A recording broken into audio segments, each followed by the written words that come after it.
دغه شان دی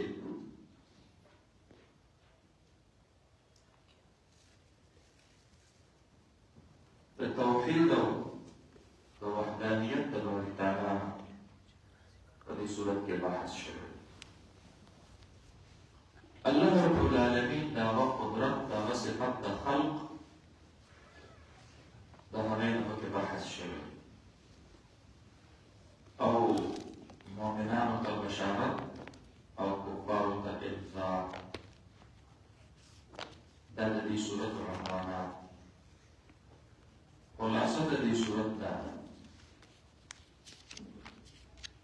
په ابتدا کې د کفارو هغه اعتراض کوم چې به عموما هغوی کوو چې دا قرآن دا یوازې په نبي علیه السلام باندې ولې نازل شو، دې نبي ولې شو، بل څوک ولې نشي کېدلی، ملک یا فرشته دا ولې نه راځي چې هغه د نبوت منصب سنبالي.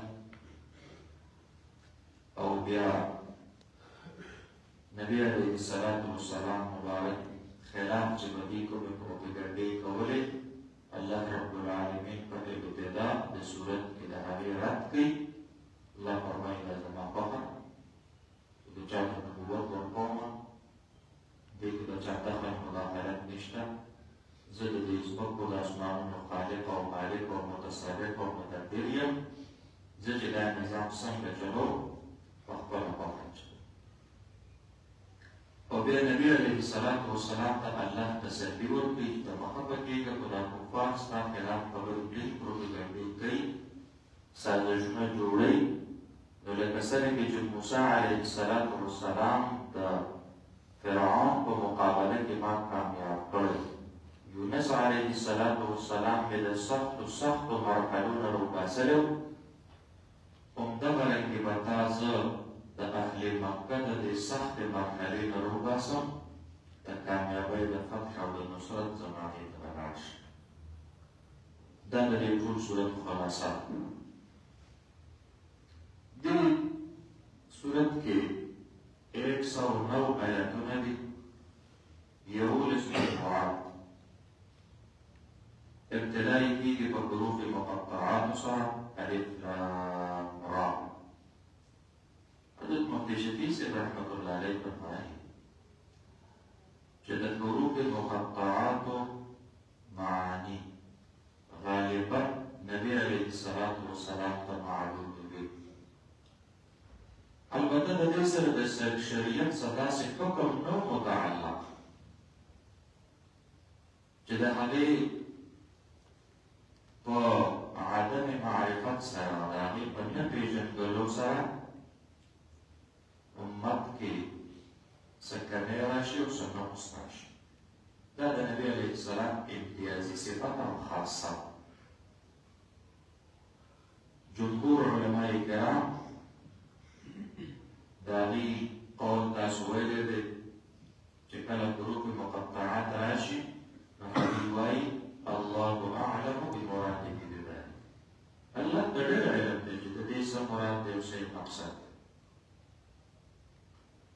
بعض علماء معانی کوي او هغه د قطعیاتو په مرتبه کې دي، هغه د هغې خپله رایې. نو موږ به هم د جمهورو د رایې احترام وکړو او د دې علم دا به مفوض الی الله، الله اعلم بمراده بذلك. تلك آيات الكتاب الحكيم.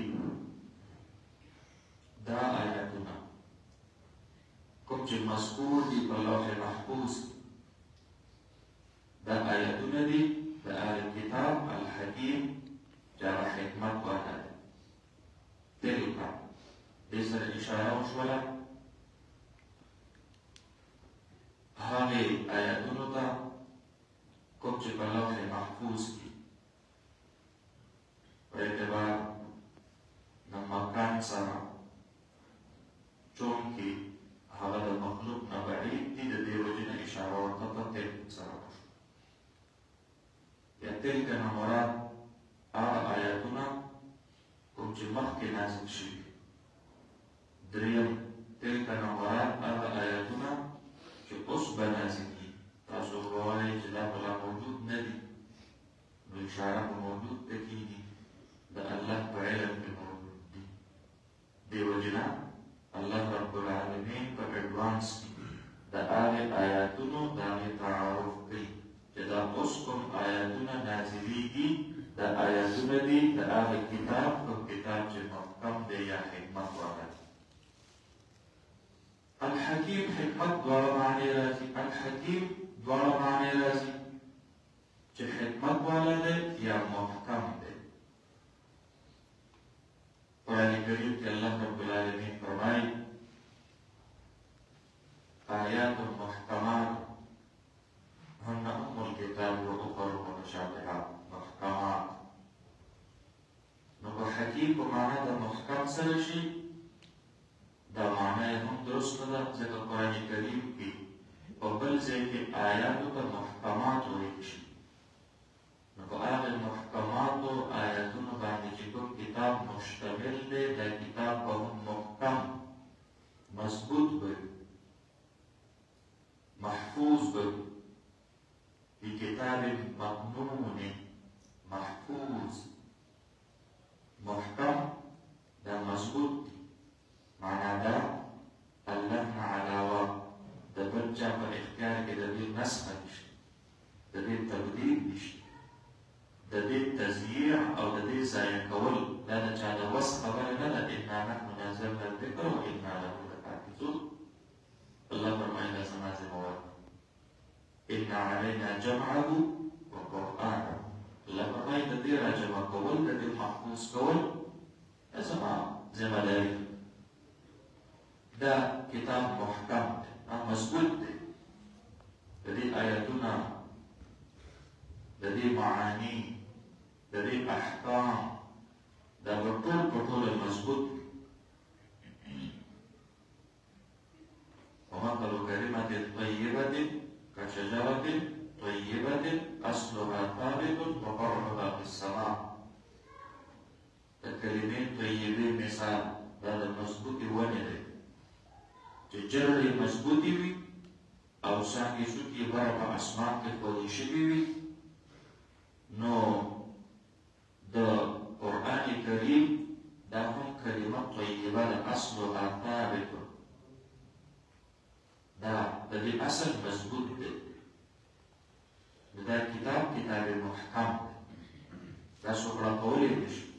مضبوطه ونه دا په طوفان او په سیلاب باندې نه ډکي، دا مضبوط دی.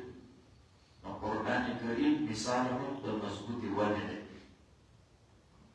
يريدون ليطفئوا نور الله بأفواههم والله متم نوره. د خلقو په خپل خواهشات ډېر زیات وي، خو الله فرمایي چې داسې چرته کېږي. دا خو زما نور دی، هدى ونور مبین. نو حکیم په معنا د محکم سره یا حکیم په معنا د حکمت وایي، بصیرت وایي، پوهه وایي، ټوله پوهه، ټول حکمت دا قرآن کې الله را جمع کړی دی. جمیع العلم فی القرآن لکن تقاصر عنه افهام الرجال. تعلیم بھی ہے، تہذیب بھی ہے، دستور بھی ہے، منشور بھی ہے. قرآن میں پنہا سب کچھ ہے، قرآن سے باہر کچھ بھی ہے. نو دا حکمت والا کتاب ہے. د دنیا کې څومره علوم دي، د هغې ټولو علومو مآخذ او مراجع کته راواخله، په څه نصحت کې به دا قرآن کریم ته راجع کېږي. نو الله رب العالمین د قرآن کریم د هغې تعارف وکړو په کتاب حکیم سره. وبیا فرمایي اکان للناس عجبا ان اوحینا الى رجل منهم. د دې شان نزول دا دی، کفار یو خبره کوله، الله اعظم من ان يكون رسوله بشرا، اما وجد الله من يرسله. إلا يتيم أبي طالب. نو الله د بل څوک ملاو نشو د پیغمبرۍ دپاره صرف د ابو طالب صاحب یو یتیم دای چې کوم دی نو پیغمبر رالیږلو بل څوک ورته نه میلاوېدل. دا دومره لوی سرداران او رؤسا او دا په مال باندې مالدار او په حسن باندې ښایسته او په زور باندې زورور خلق دوی ته چې کوم دی نو الله رسالت او نبوت ولې نه ورکړ؟ الله رب العالمین اله بلال یو یتیم ماشوم ته محمد ابن عبد الله صلی الله علیه وسلم اله بلال هغه ته نبوت حواله کړو. دوی به دا پروپاګانډې کول. الله رب العالمین د دوی د دغې پروپاګانډو رد کړي. نو فرمایي اکان للناس عجبا ان اوحینا الی رجل منهم. آیا و د خلقو دپاره تعجب دا خبره چې مونږه وحي کړې ده یو کس ته یو نارینه ته منهم د دوی نه، دا د تعجب خبره ده. په دې کې د تعجب څه خبره ده؟ نبی کریم صلی الله علیه وسلم مبارک د نسب په اعتبار سره په دې کې بهتر، د حسن په اعتبار سره په دې کې حسین، د پوهې په اعتبار سره په دې کې پوهه، د صدق په اعتبار سره په دې کې صادق، د امانت په اعتبار سره په دې کې امین. دوی په خپله اعتراف کړی ما وجدناک الا صادقا و امینا. دا دوی وایي او دوی جو کې انسانان دي.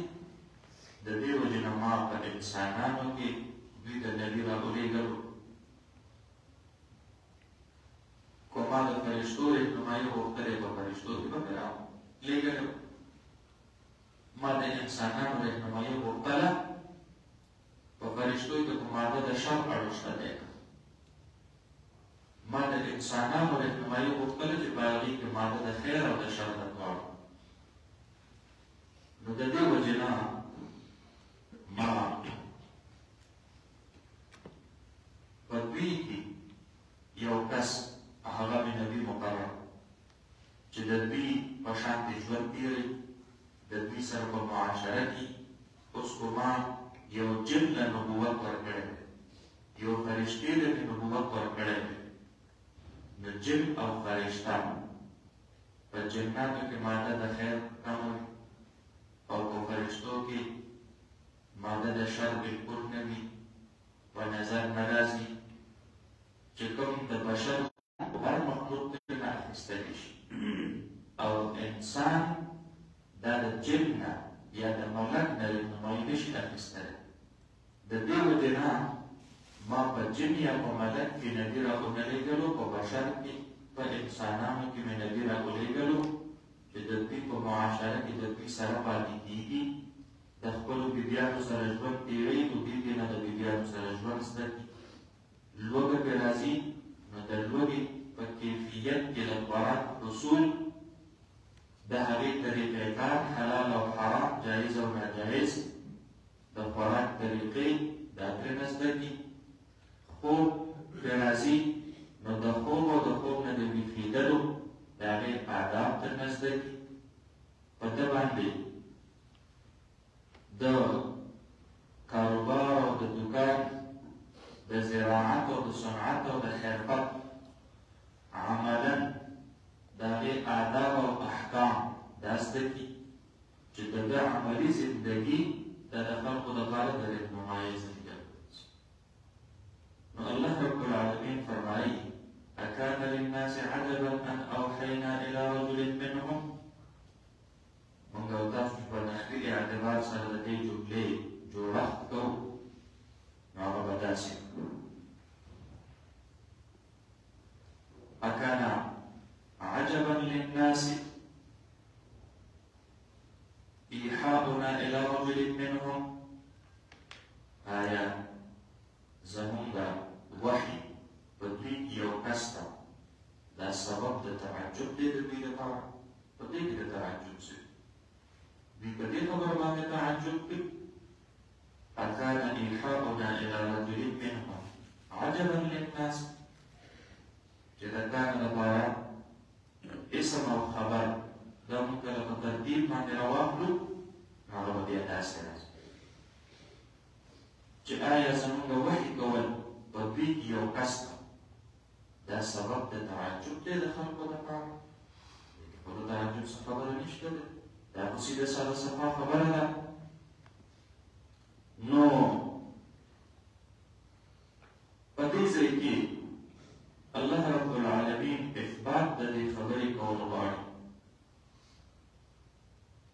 چې دا وحي زما نبي علیه الصلاة والسلام ته دا حق د دې د مخکې صورت سره ربط هم راغی، ځکه د مخکې صورت په اخر کې الله فرمایلي واتبع ما یوحى الیک واصبر حتى يحكم الله.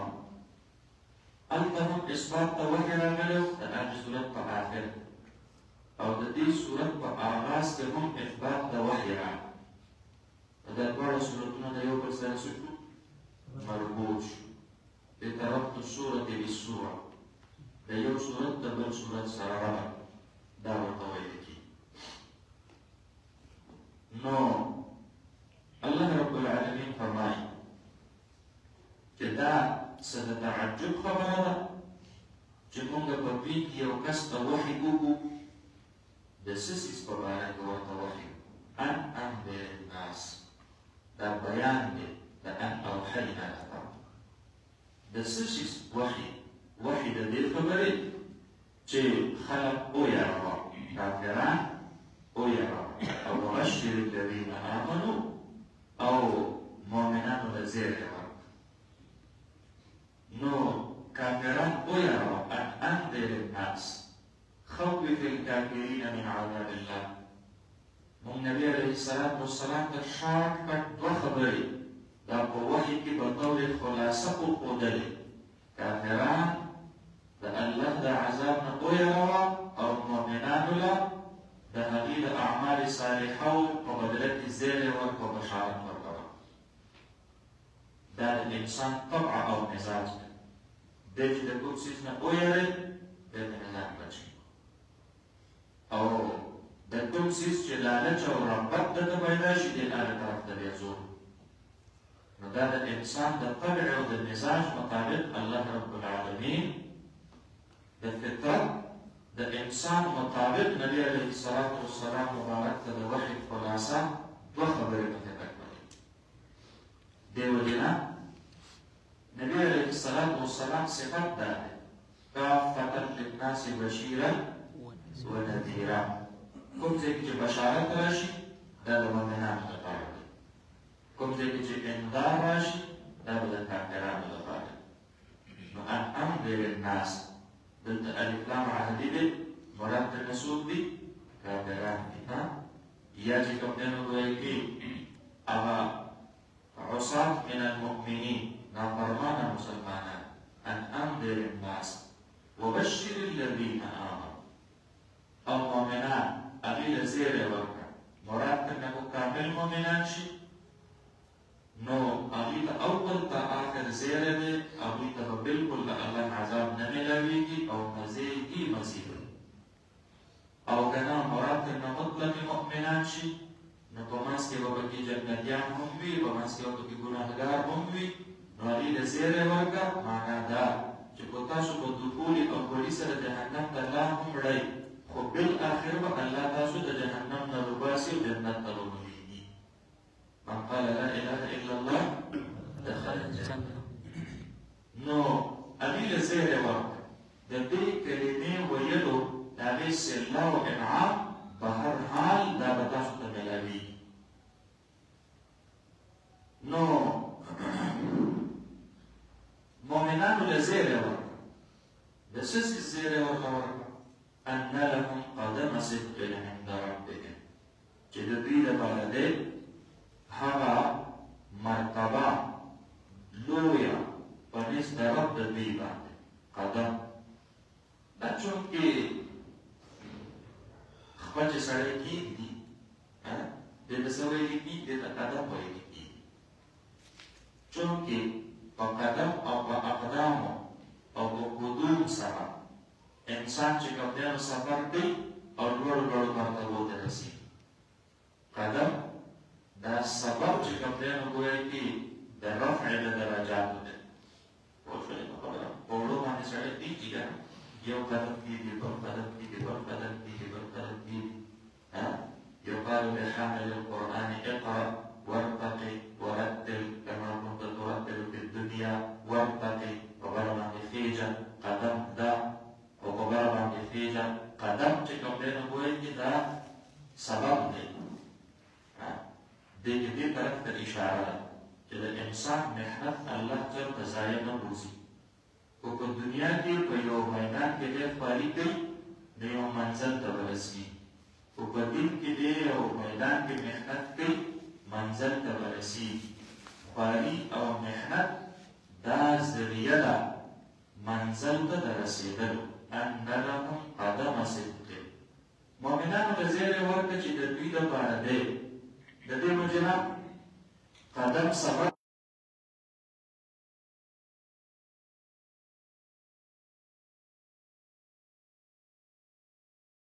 سبب دے اور مراد ترنا مسبب دے. عبداللہ ابن عباس رضی اللہ عنہما ابد دے معنی کئی فسعادت سر نیک بختی سر ان لهم قدم صدق چې د دوی دپاره هغه سعادت ازلیه ده همیشه همیشه دپاره نیک بختی او خوشبختی ده د جنت په صورت کې. امام مجاهد رحمت الله علیه هغه معنا کوي ان لهم قدم صدق مؤمنانو له زیری ورکړه چې د دوی دپاره به هغه اعمال صالحه وي عند ربهم د رب د دوی سره یعنې د دوی اعمال صالحه به ضایع کېږي نه ستور پراته دي محفوظ هغه ضایع کېږي نه هغه به د الله رب العالمین سره محفوظ پراته وي. او حضرت قتاده رحمه الله قدم صدق معنا کوي پچا سره په شفاعت د جناب نبی کریم صلی الله علیه وسلم. نو معنا پیدا شي بشر الذین آمنوا مؤمنانو له زیری ورکړه ان لهم قدم صدق چې د دوی دپاره شفاعت د جناب نبی کریم صلی الله علیه وسلم دے عند ربهم. شفاعتی لأهل الكبائر من امتی. نبی علیہ السلام مبارک شفیع المذنبین دے. نگوئے دا سلور وار ترجمه بیان ساتي او لانه تاسو سره بیان والا قرآن پاک دی یا در سره کافی رجستر دی دا بعض ترجمه دا لیکي ښه یا در مرادو د دینا بلند او رفیع مرتبه ولمبنی ترجمه او یا د دینا مراد سعادت ازلیه عبدالله بن عباس رضی الله عنهما فرمایي او یا د دینا مراد اعمال صالحه امام مجاهد رحمه الله فرمایي او یا د دینا مراد شفاعت کبرا د جناب نبی کریم صلی الله علیه وسلم. حضرت قتاده رحمه الله فرمایي دا سلور وړه ترجمې دا به تاسو یاد ساتئ شاباس نو فرمایي. حضرت شیخ الهند رحمت الله علیه په خپله ترجمه کې د دې ترجمه دا یې کړې ده په بلندې مرتبې سره.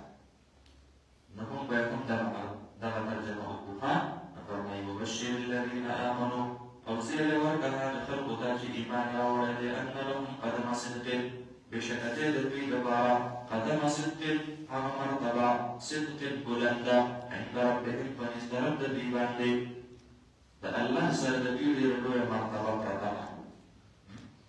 قال الكافرون ان هذا لساحر مبين. اوس کافران څه وایي؟ هغوی وایي دا نبی علیه السلام چې دی که نه دا ډېر لوی جادوګر دی روغ رمټ سړی او چې د ده خواله ورشي بس بیا زمونږ خدایانو ته چې کوم ګډې وډې شروع کړي او کنځل زه ویل شروع کړي دا د جادوي کړی دی په دې خلقو باندې ساحر دی. ان ربکم الله الذي خلق السماوات والارض في 6 ایام بېشکه رب ستاسو هغه دی چې پیدا کړي دي اسمانونه او ځمکه في 6 ایام په شپږو ورځو کې. دې ځای نه الله رب العالمین د خپل خالقیت او د خپل قدرت کامله یو جھلک چې کوم دی نو دا ښکاره کوي. دا زما په حاله چې زه چاته نبوت ورکوم ولې ځکه د دې کائناتو خالق او مالک ذات خو زه یم. نو ما چې دا دومره اسمانونه او دا دومره ځمکې دا پیدا کړي نو ما سره به دا اختیار دی چې زه چاته مې لږ وغواړي او هغه ته نبوت ورکوم چې نبوت ورته ورکړم زه به په نبوت کې تاسو سره مشوره کوم. ما د دې ځمکې او د اسمانونو په پیدا کېدلو کې تاسو سره مشوره کړې وه په تاسو باندې تعاون وکړی. نو الله رب العالمین د ټولو نه مخکې د اسمانونو او بیا د ځمکې د هغې د خلق په باره کې ارشاد فرمایي ان ربکم الله بشک رب ستاسو الله دی. کوم الله؟ الذي خلق السماوات والارض چا چې پیدا کړي دي اسمانونه او ځمکه. دې معلومه دا شوه چې د اسمانونه او د ځمکه په دې باندې یو وخت د عدم راغلی دی او د عدم نه چې کوم څیز په وجود کې راشي دا حادث داسې حادث دا موږ چې وایو چې العالم حادث لأنه متغير وكل متغير حادث فالعالم حادث. نو په دې باندې یو زمانه د عدم راغلی وه. نو د دهریو د ایتیستو د هغې دا فلسفه الله په خپله باندې رد کړه. څوک چې وایي چې دا کائنات په تقاضای طبیعیت په خپله په وجود کې راغلي او دوی وایي وی دا چا پیدا کړي نه دي.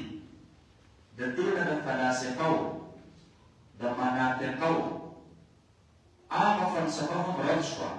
څوک چې وایي العالم قدیمون چې عالم قدیم دی په دې باندې چرته هم چې کوم دی نو ګورئ چې عدم نه دی راغلی.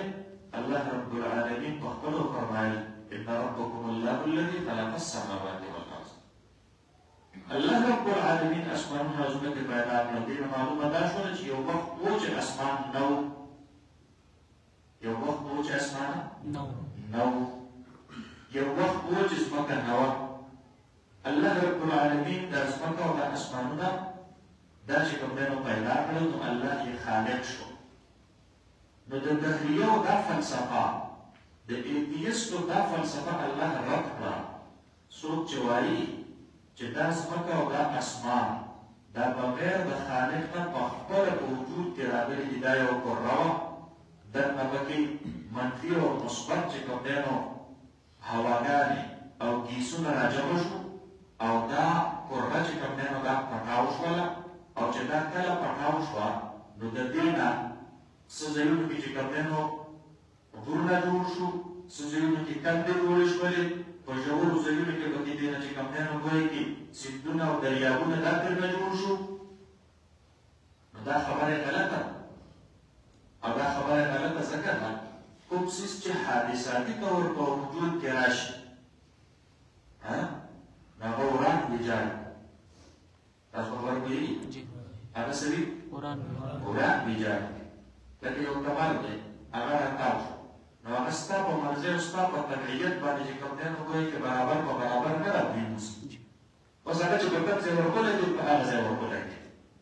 تاسو پوه شولې په خبره باندې که نو خو دا کائنات په خپله مرضۍ په وجود کې راغلی وی نو دا الله رب العالمین چې څومره ښکلی نظام جوړ کړی دی چې دا سپوږمۍ په خپل ټایم، لمر په خپل ټایم او دا فصلونه په خپل ټایم دا زرغونېږي، دا وچېږي او دا یې داسې کې چې څومره دنګې علاقې دي هغې باندې الله بارانونه وري، واورې پرې ورېږي، اوبه په هغې باندې د برخو په شکل کې او دغه رنګې چې کوم دی نو د واورو په شکل کې دا راغورځېږي او بیا د هغې دنګو علاقو نه دا اوبه په نهرونو کې او په نالو کې ښکته راځي، په لاره کې نه خلک خپلې پیلې اخلي، لاندې سیند ته غورځېږي، سیندونه راجمع کېږي، دریاب ته غورځېږي.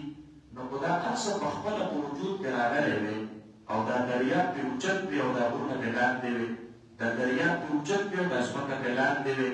دا دومره بهترین نظم و نسق چې د دې کائناتو روان دی، دا په خپله انسان ته هوښیار انسان ته د دې خبرې دعوت ورکوي چې یو ذات شته دی چې داسې په تدبیر سره او داسې په تنظیم سره دا کائنات چې کوم دی نو هغه پیدا کړي دي، دا خود په خود چېرته په وجود کې نه دي راغلي. نو د دې سره د دهریه او دا فلسفه دا دفن شوله، دا فلسفه او دا فلسفه ورسره هم دفن شوله.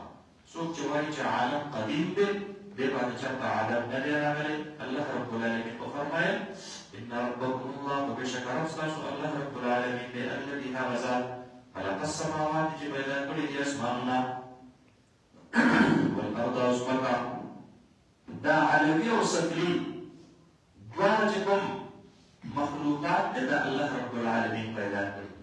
نو خلق السماوات په خلق د سماواتو کې الله رب العالمین دې طرف ته اشاره کوي چې اسمان یا د ځمکې نه پورته كل ما علاك فهو سماء. پاته چې پاس څه شی دی نو دا څه شی دی؟ اسمان. دا اسمان دی. نو دا هر مخلوق دا سماوي دی، خو دا نور دی، خو دا سپوږمۍ ده، خو دا ستوري دي، او خو دا نوي نوي چې کوم دی نو ګویا کې چې دا کوم سیارات ستارې چې دا په دریاب کې چې کوم دی نو د ساینسدانانو راځي، دا ټول په ټوله چې دا څومره هم علوي کائنات دي دا ټول په دې خلق السماوات کې داخل شو. والارض چې څومره هم سفلي کائنات دي، خو دا ځمکه ده، دا غرونه دي، دا په دې ځمکه کې دننه چې کوم دی نو ذخایر دي، او دا په دې ځمکه کې دننه معادن او معدنیات دي. دا ټول په ټوله چې کوم دی نو وایي چې په والارض په دې کې څه شو؟ په دې کې داخل شو. تاسو به وښولئ په خبره باندې. نو کائنات په دوه قسم مخلوقاتو باندې مشتمل دي، یا به علوي وي یا به سفلي. تاسو به وښولئ په خبره باندې. نو هغه دواړه په دې کې داخل شو. نو څوک دا نشي ویلی چې هر څه خو په اسمان کې دي، څه څیزونه داسې دي چې هغه نه په اسمان کې دي او نه په ځمکه کې دي، بلکې د ځمکې او د اسمان تر منځ منځ دي. لکه چې دا څومره سیارات لکه دا انوار شو، دا خو نه په اسمان کې دي او نه په ځمکه کې دي. نو بیا دا چې کوم دی نو کله پیدا شو نو دا په خلق السماوات کې په خپله باندې داخل شو. فی ستة ایام په اندازه د شپږو ورځو کې.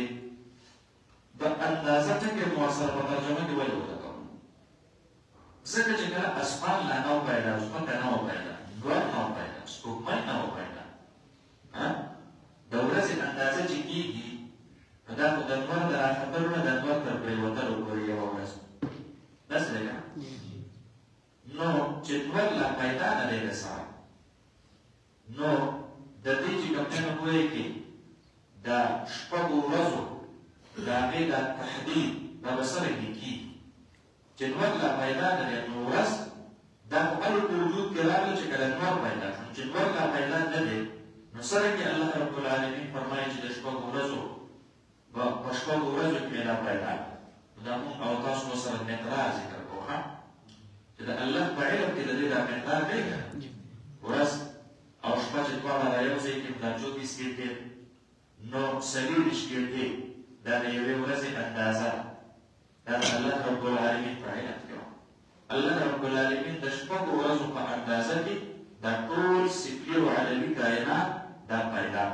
نو دا خو الله د یو کن فیکون حکم سره هم چې کوم دی نو پیدا کولی شو، په یو حکم د کن سره هم پیدا کولی شو. دا د شپږو ورځو دا دومره فاصله په دې منځ کې ورکول دا مخلوق ته تعلیم ورکولو دپاره ښه چې تلوار ډېره مه کوئ. الله په هر څه باندې قادر دی او د هغې باوجود یې دا کائنات په شپږو ورځو کې پیدا کړل، خپلو کارونو کې تدریج او انقطاع نه کار اخلي. اوله کې داخل شي نو بیا ثانیه وکړي، بیا ثالثه وکړي، بیا رابعه وکړي، بیا خامسه وکړي، بیا آخر پکې دغه حدیث حافظ صاحب ورورسېږي. دنیا کې څوک کاروبار جوړ کړي که د یوې ورځې د لږ روپونه کاروبار سټارټ کړي نو هغه په بره باندې ځي ځي ځي ځي ځي دنیا رب العالمین ورته اولاد ورکړي هغه اولاد الله پرېږدي اوس داسې نه کېږي چې د واده په وړاندې ورځ باندې د ده کور د بچو نه ډک شي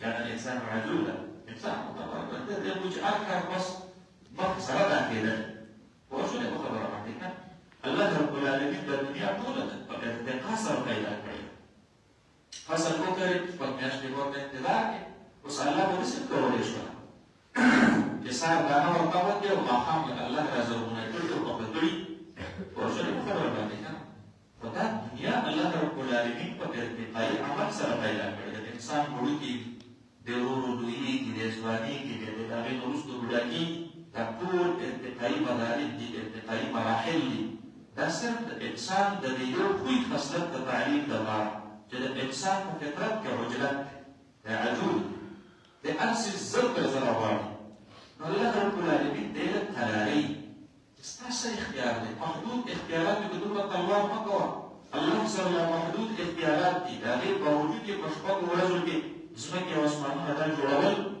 دا انسان کا بدی کے تعلیم دینا فرمائی کی ستت ایام پا اندازہ او بمقدار دشبه ورزو کی ثم استوى على العرش دی اللہ رب العالمین برابر شو با عرش باندے یا عرش چاہتا ہوئی لگی دا دکور کائناتو دا زمکا و دا اسمانون و دا علوی و دا سفلی چه سمر مخلوقات دا دکور مخلوقاتو دا دکور کائناتو دا چکم مجموعه دا آغا مجموعه تجبر بيانا بويتي آغا عرش ويتي استواء على العرش دا دي سمعنا آية دا دي مراد لكسان كي جباجا مختب تخت بانكين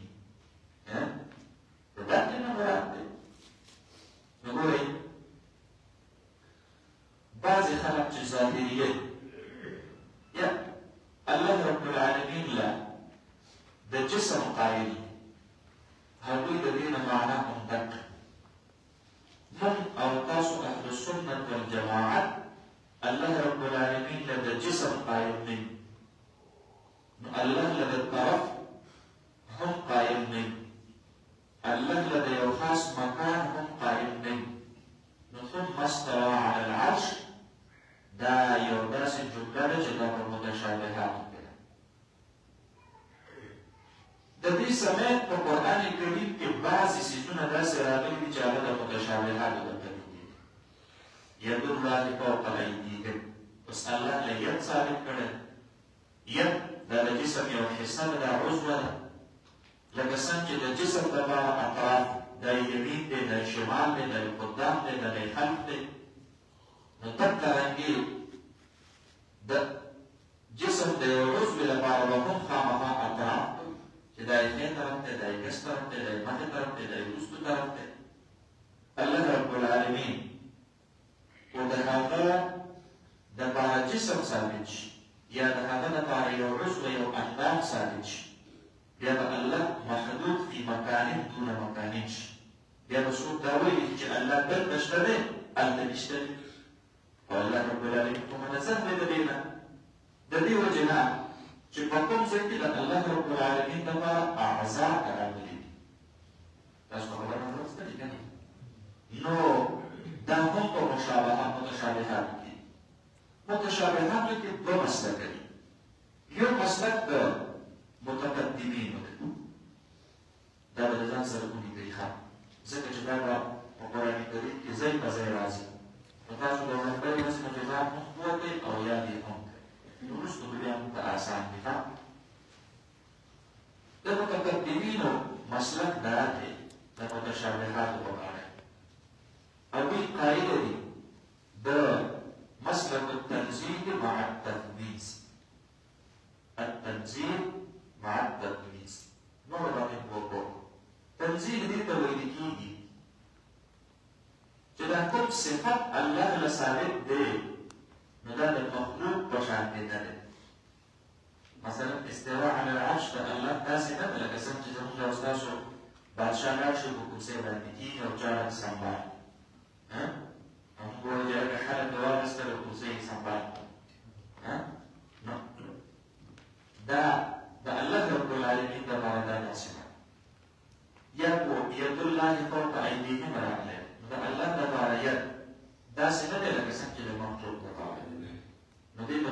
مسلك التنزيل إن الله دا صفات دا للمخلوق وشعبش ده مسلك التنزيل خب مع التفويض تفويض ويدي إسفارها يعني ده دي على حقيقة منتبه نشتري بس دا بجامع إسفاره الله من إسفاره لم تسويه قرآن الكريم قال الله رب العالمين تخبر فرمائه وأخرى متشابهات فأما الذين في قلوبهم زيغ فيتبعون ما تشابه ابتغاء الفتنة وابتغاء التأويل وما يعلم تأويله إلا الله بس ده زي كتب التفويض عليه وما يعلم تأويله ده متشابهات ومتعلق الذي وجد المتقدمين أهل السنة والجماعة حقيقة وعيد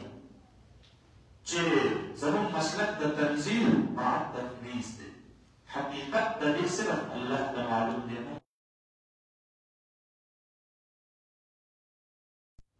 دي وجد الإمام مالك رحمه الله عليه فرمائه الاستواء معلوم استواء معلوم والكيف مجهول أو كيفية ذلك مجهول لا مجهول والسؤال عنه بدعة أو بديك الدنس والمنوزي ده بدعة وزلالة فأما الذين في قلوبهم زيغ فيتبعون ما تشابه الله القرآن كيف أخبر فرمائه أو والإيمان به واجب أو إيمان فليس واجب لا سلوك خبري والإمام مالك رحمه الله عليه عريبة قولها شرح كما يبرر لسني جاء الاستواء معلوم والكيف مجهول والسؤال عنه بدعة والإيمان به واجب لا سلوك بدل المتقدمين لمسلك خلاصة شرح تذكرش لبنجي أو المتشابهات المباركة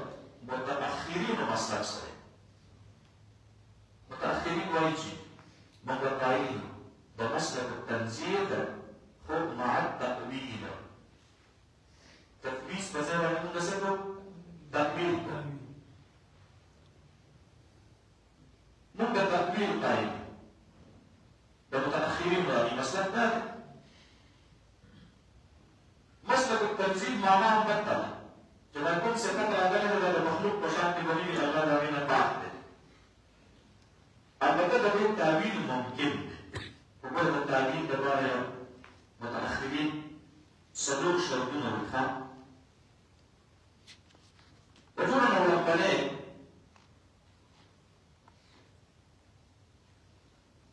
ده بشرط داره جبا تأويل گنجائش دوی بلد تزی جبا تطلق گنجائش دوی متأخرين أولهم تأويل داخلي قائم دل جدا تأويلي معناه گنجائش موجود بيوزي دویم شرط دار جدا كل تأويلي معناه تكي دا دشان ألوهيت سرمنافي نبي دشان ألوهيت سرمنافي نبي دريم شرط دار جدا كل تأويل تكي دا تأويلي معناه دبل نسمة دبل زيتي ثابت دي دبل نسمة دبل زيتي ثابت دي سلوك شرطا جدا استا تأويلي معناه دا بحتمي وقطعي تورمي دا بحتمي وقطعي تورمي اس ضرورت سده جخام خبر متشابهات في المتأويل متأخرين دا دي عجيب حرف من لغو بالله من الآن هذا الحكيم ذات وإن هذا الحكمة مقالين بفعل الحكيم لا يخرج عن الحكمة مقولي كالجلاء تلك آيات الكتاب الحكيم حكمة ولا نصح حكمة ولا بجحامة ذلك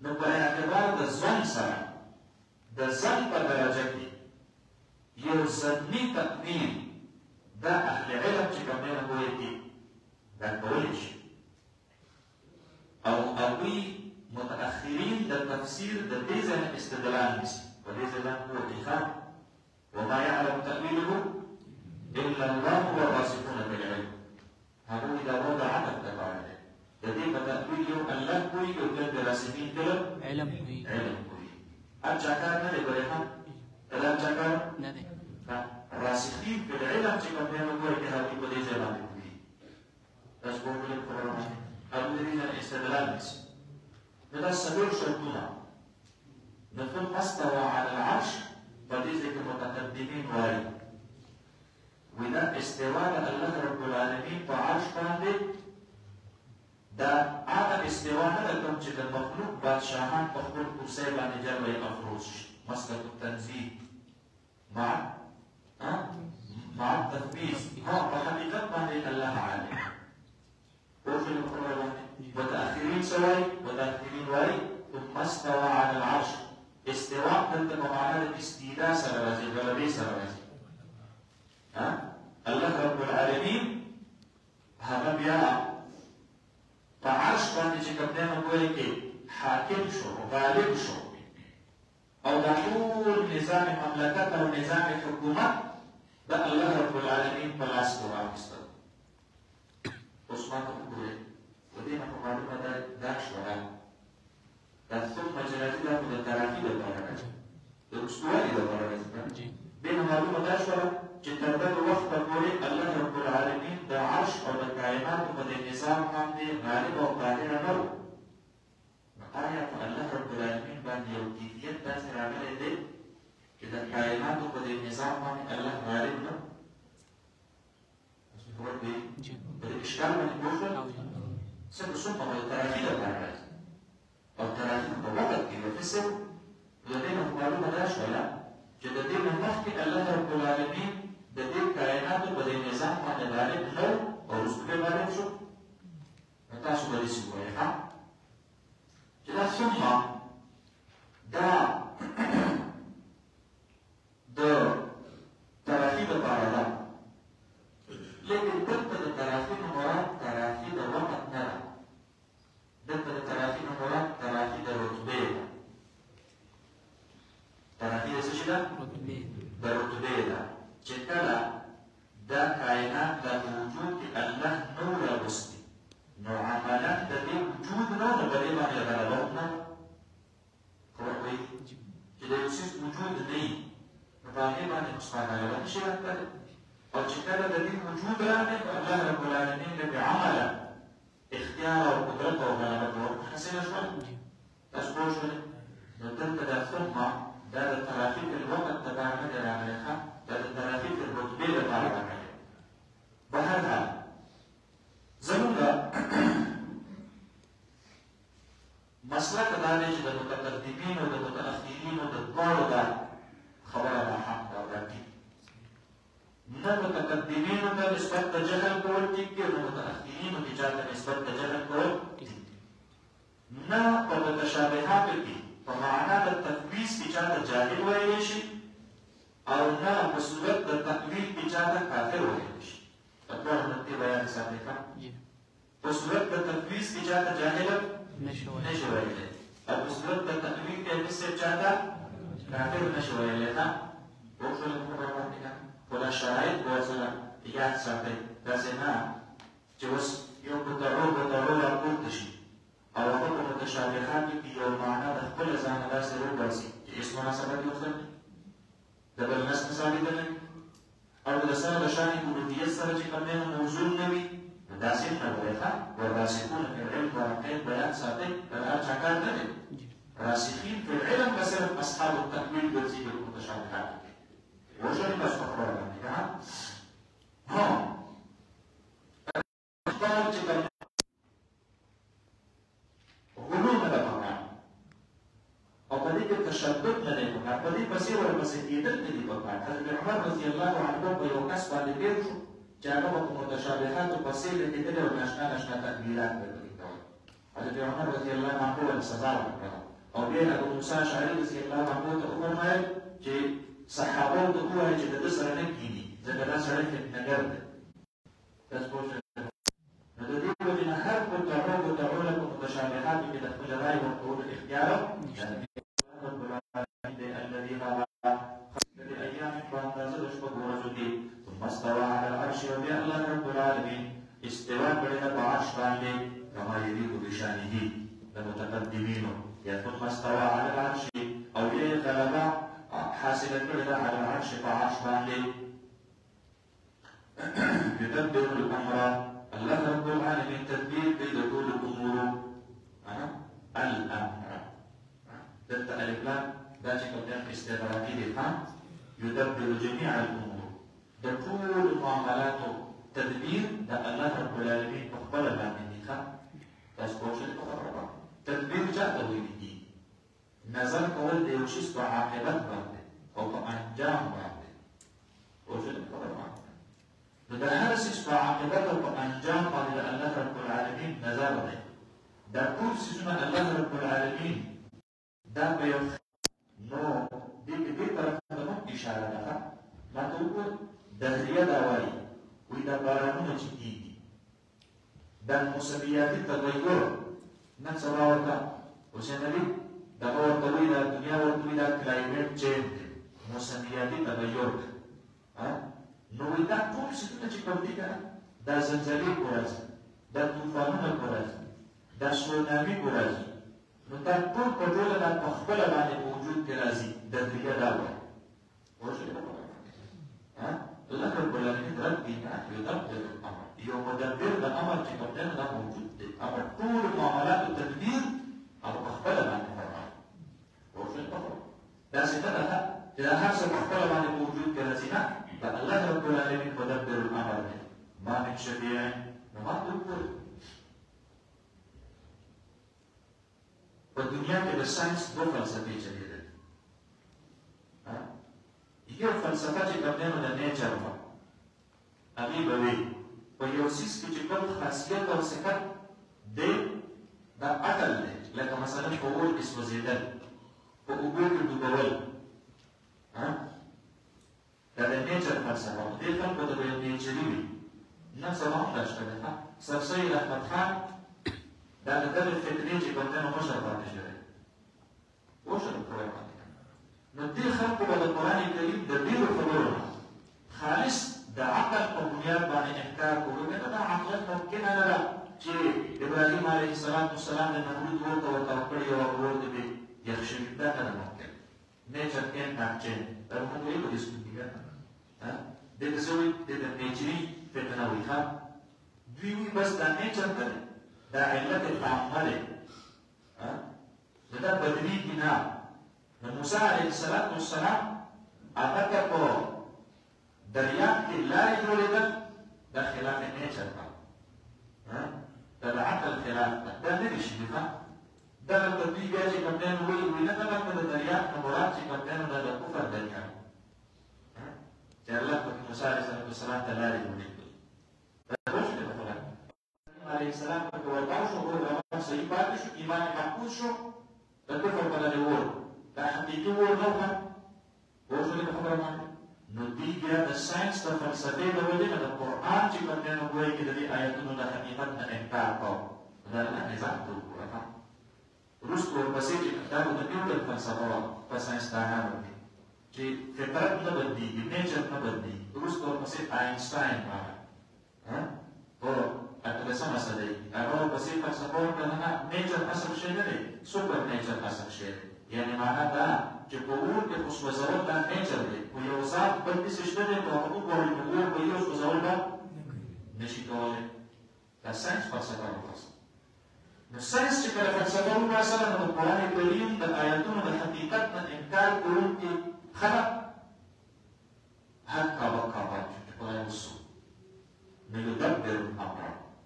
دا د دغې موجوده جدید ساینس په اصطلاح کې هغه سوپر نیچر، هغه ذات چې هغه په خپله باندې په عواقبو نظر ساتي چې یو ځای کې اور شته دی خو سوځول وکړي که ونه کړي، نو دا تدبیر څوک کوي؟ الله. اوبه شته دی او فطرت یې د ډوبولو دی، خو اوبه دپاره ډوبول دا سبب دی، دا علت تامه نه دی. د اور دپاره سوځول دا سبب دی، دا علت تامه نه دی. علت تامه څوک دی؟ الله رب العالمین دی. یدبر الامر. دا هغه سوپر نیچر ساینسونه نه ده. او که ساینس د سبا نه بیا انکار وکړي بیا د انکار وکړي او بدلېږي رابدلېږي. دا د انسان عقل دی. آینسټاین څه شی؟ دا انسان دی. اوس د انسان عقل د الله علم ته رسېږي چې الله کوم چې يدبر الامر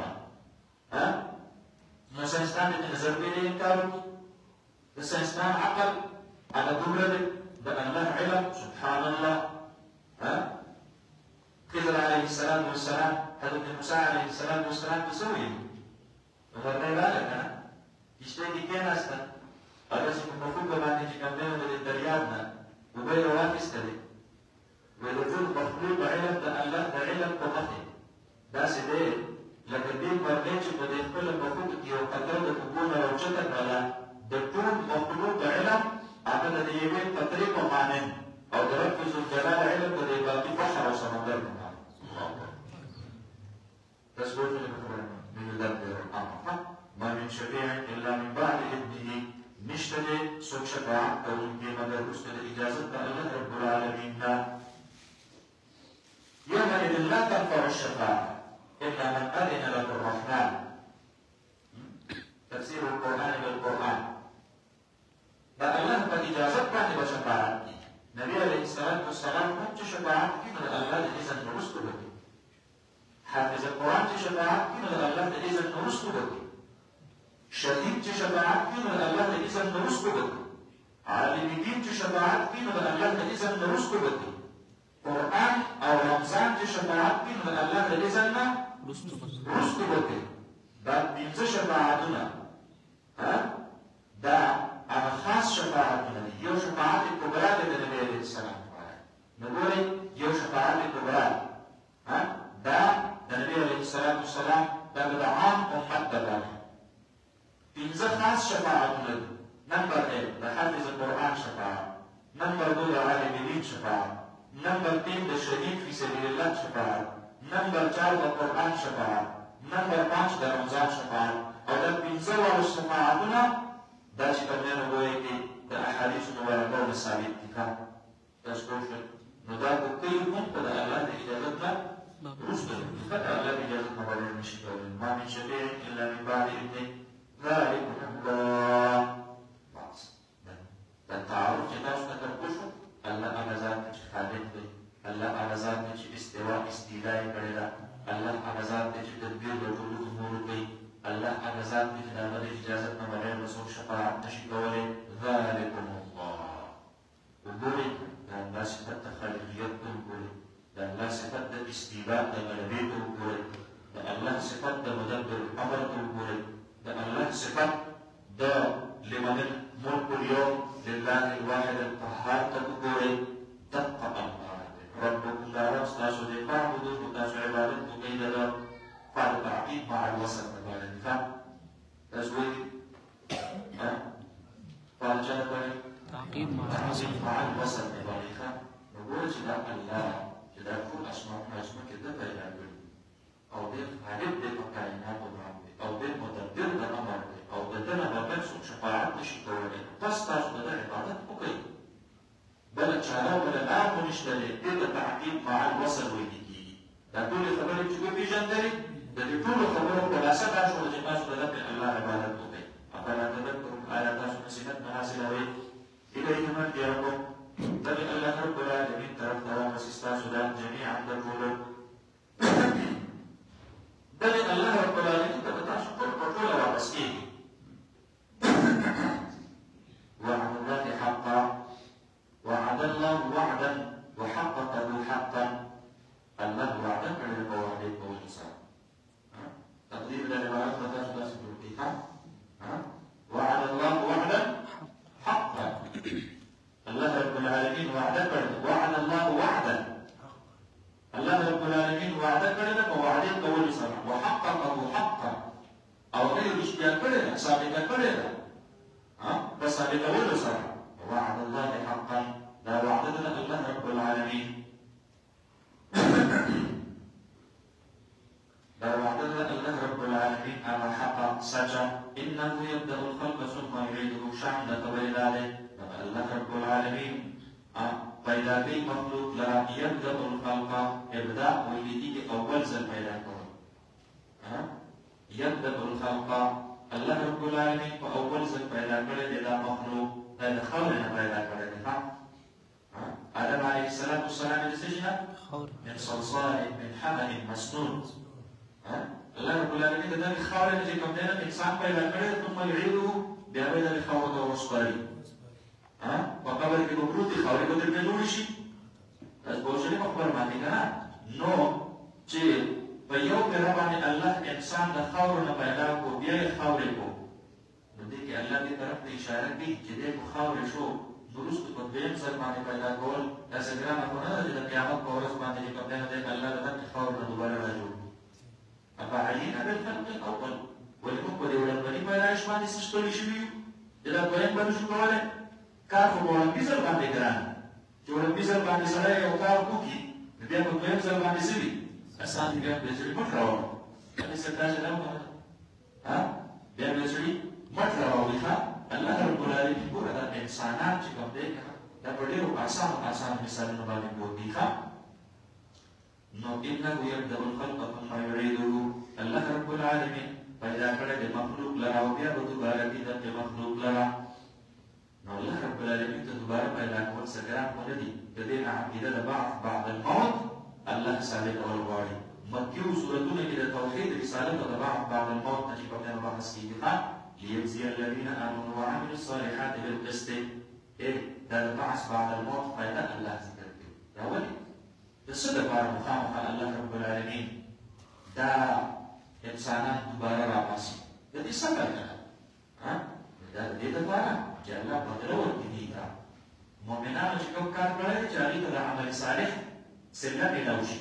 کافرانو چې کوم کفر کړی دی او ګناه یې کړی دی چې هغې ته د هغې سزا میلاو شي.